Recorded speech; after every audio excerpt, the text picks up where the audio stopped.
Hello, Jared, William, Justin, if you're there. I wanted to talk today about the philosophy of guns. In fact, the first article, Philosophizing with Guns. It's one of the three I wanted to refer to. Hope you guys are all doing well and staying out of harm's way. I kind of miss being in front of the group and having this interesting course, but so I figured I'd give you a YouTube talk instead, and since we can't be together. And I'd like to start right in with this article, Philosophizing with Guns by Simone Gubler. One thing he mentioned that I knew about right off the top is on page 257. He mentions how you can carry guns on campus where he's teaching philosophy at the University of Texas. And he says this is kind of a 50th anniversary gift of sorts from Texas state legislators. Of course, he's referring to Charles Whitman, a student and ex-Marine who fired down from the clock tower on August 1st, 1966, killing 14 people and wounding 31 others. He doesn't say that, but actually one of those 31 died from their wounds a few years later, so 15 dead. It was the biggest mass murder in American history to that point, and a person obviously disturbed who had the right to have a gun. And I know this also not just from reading about it, but one of my favorite songwriters, Harry Chapin, wrote about this in a song called Sniper, and so that's a beautifully written song, and about this man and how disturbed he was and so on. So the author starts off with this as saying, well, if we have the guns on campus, we could do it. This could be renewed. On the next page, he talks about much of the debate around campus carry has focused on physical risk, on the enhanced likelihood of suicide, domestic violence, assault, or accidental discharge. Skip down a few lines in that first paragraph. Quote, a policy that increases the number of instances in which a handgun must be stored multiplies the danger of accidental discharge, unquote. So now people who cannot be trusted to safely transfer their weapons to lockers will instead carry them into places of learning. So yeah, there's some rule where you can't put the gun in a locker because it may accidentally discharge. Oh, but you can carry it into a classroom. Isn't that comforting? So then the author, who's a philosophy professor, says, consider the classroom. What happens to it when its occupants suspect that someone has brought a gun inside? Campus carry, which is the rule here, it's called, poses a threat to the classroom as a space of discourse and learning, even if no concealed carrier ever discharges their gun. I would agree. Just knowing that someone in there has a gun will change the way you teach, and it'll change the feeling of the students in the classroom. In fact, do they have the right to know? If the person's carrying a concealed weapon, you would think they have the right to know. I would want the right to know. Then I would have the choice of coming to the class or not. If I'm a student, I might want to take that class online if someone's got a gun. And so now, the idea that, of course, there's the potential for it to be used. He says in the following page, on the last paragraph, he says, a few weeks ago I read Albert Camus' novel, A Stranger, with my students, and we considered the question of suicide, of whether life is worth living. This is an important question, but it is one that demands sensitive treatment. It is my worst fear that one day, when teaching problems like these, I will have a young Werther on my hands. And to my mind, the normalization of guns on campus enhances the probability of this event. So what are we to do if we want to be responsible teachers? Well, this is what the campus suggested. They put out a slideshow, the administration did. The next paragraph he mentioned, in a slideshow on campus carry prepared by the Faculty Senate at the University of Houston, professors were counseled, quote, to be careful in discussing sensitive topics, to drop certain topics from curriculum, to not go there if you sense anger. Well, if they put out this kind of memo and a little slideshow to go with it, then they're already aware that the possibility of an animated discussion could lead to violence because someone has a gun handy. It could not have led to the same violence if there was no gun handy, but because the gun is there, there's always the potential to use it. So this is clearly he's against it in a subtle way. I expected with this article more about policies of gun control and being against gun control and so forth. He doesn't really get into that, but we'll get into that just a little bit. Okay, the next article, A Crack in the Stoics' Armor, talks about how this person who is committed to Stoicism used it to get through a period of torture and imprisonment by the North Vietnamese at the so-called Hanoi Hilton, where he was imprisoned for a number of years. He had Epictetus, the Stoic, was a slave around the same time. Nero wrote, quote, "Our thoughts are up to us, and our impulses, desires, and aversions. In short, whatever is our doing of things that are outside your control, say they are nothing to you," unquote. So you can control your thoughts. You can't control the actions of people around you, but you can control how you react to those actions of people around you. And the Stoic doctrine is essential, he says on the next page, is essentially about reducing vulnerability. We read an article earlier on, back in February, I believe, about invulnerabilism. All these, I think Gary Gutting had a list of philosophies that he listed under the heading of invulnerabilism, things that, like Stoicism, that said, that counseled that you be invulnerable to your emotions. He says it starts off where Aristotle leaves off. Aristotle insists that happiness depends to some degree on chance and prosperity. This is on page 262 in the first full paragraph. Okay, well that's not directly related to guns, but the next article is, again, by Gary Gutting, Who Needs a Gun? And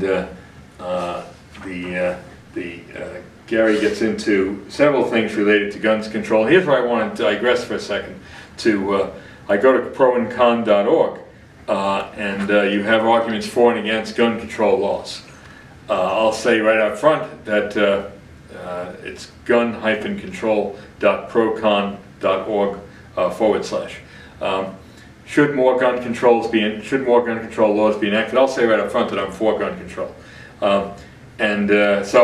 He has more than 10 pro and con arguments there. I'll just go through one or two. The Second Amendment is not an unlimited right to own guns, is the first argument for yes, gun control laws should be enacted.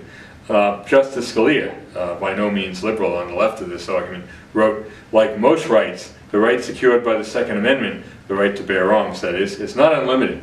Nothing in our opinion should be taken to cast doubt on long-standing prohibitions on the possession of firearms by felons and the mentally ill, or laws prohibiting the carrying of firearms into sensitive places such as schools and government buildings, or laws imposing conditions and qualifications on the commercial sale of arms.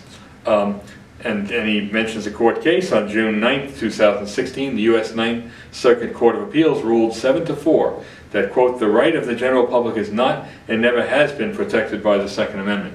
And that so few cases, people who invoke the Second Amendment never win these cases. A 2018 study found that 91% of the 1,153 court cases with claims starting an action or a law violates the Second Amendment, all of them, 91% of those cases have failed.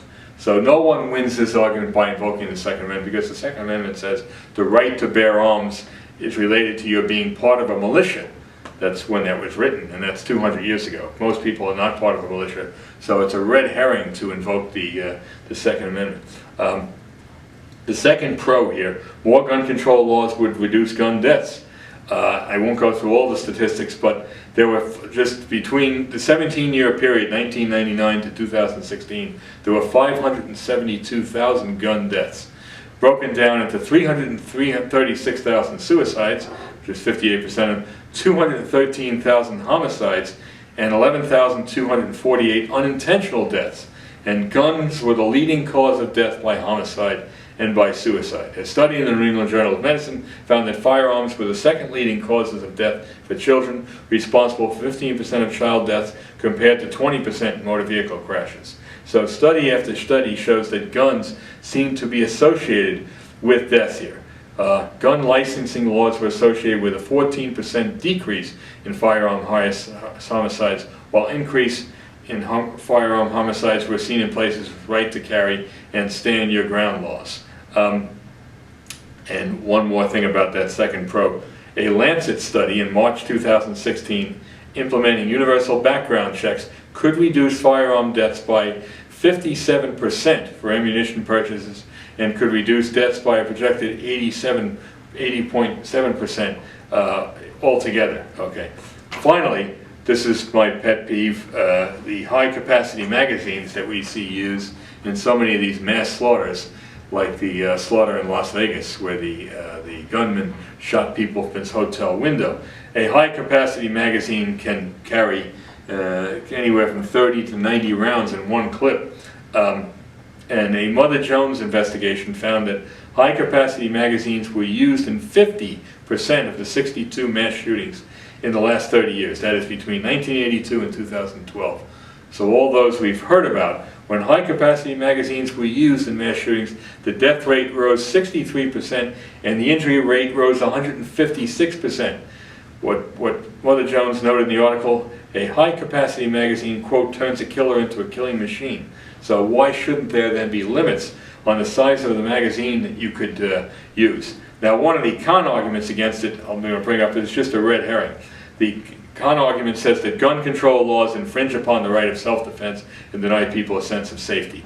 This is put out by the NRA. But you can still have your gun. No one's saying that you shouldn't have the right to a gun, but that the gun control laws, that you should have background checks. There should be background checks, a waiting period before you get your gun, and a limit to the size of your magazine would not keep you from having a gun, but your right to self-defense doesn't entitle you to a magazine that carries 90 bullets. No one's going to come to your front door with a semi-automatic rifle with that many rounds in it. So the National Rifle Association, guns are used for self-defense 2.5 million times a year. Okay, fine. The police cannot protect everyone all the time. 61% of the men and 56% of the women surveyed by the Pew Research poll, a very reputable poll, said that stricter gun laws would make it more difficult for people to protect their homes and families.